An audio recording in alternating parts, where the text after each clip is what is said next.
Sống đây tàu cá.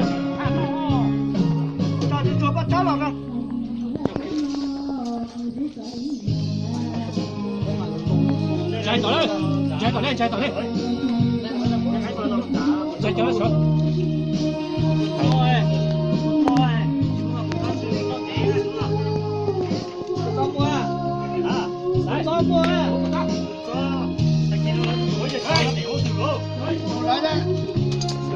Cái tàu cá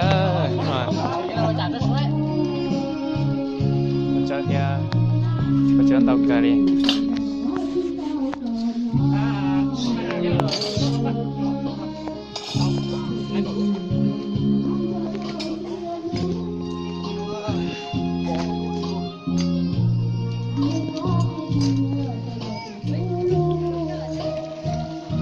Thành tàu ba ơi.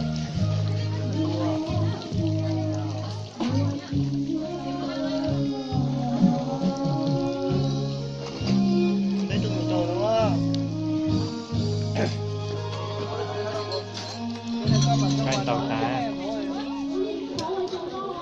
anh chị kia xin à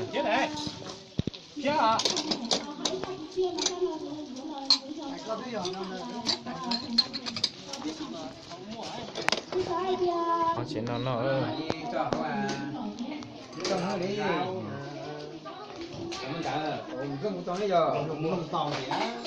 dạ cho kỹ đi nó tất toàn cả ngay lỗi cho nó vẫn mơ nó tè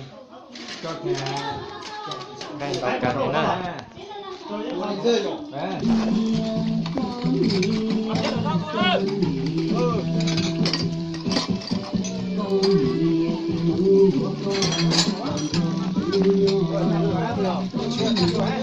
chỉ cần chia sẻ là cái à đá thì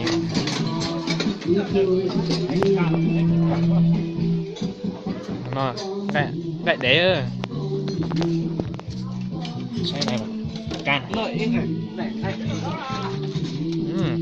thấy không quay đi bé khăn có hay chỉnh lại nha nó từ nơi nó từ tọa áo à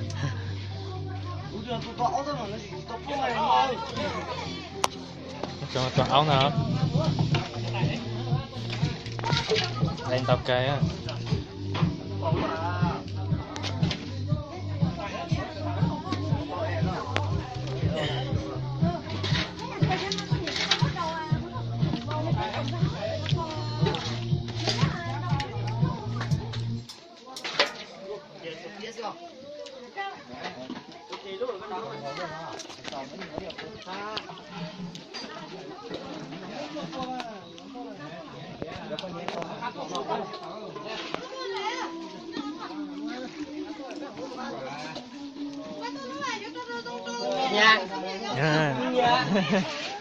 cái tàu ta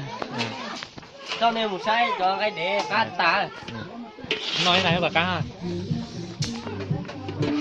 thế mà chẳng sai phải mua được còn sa sa thì cá bao chuyện cái để cá chả nó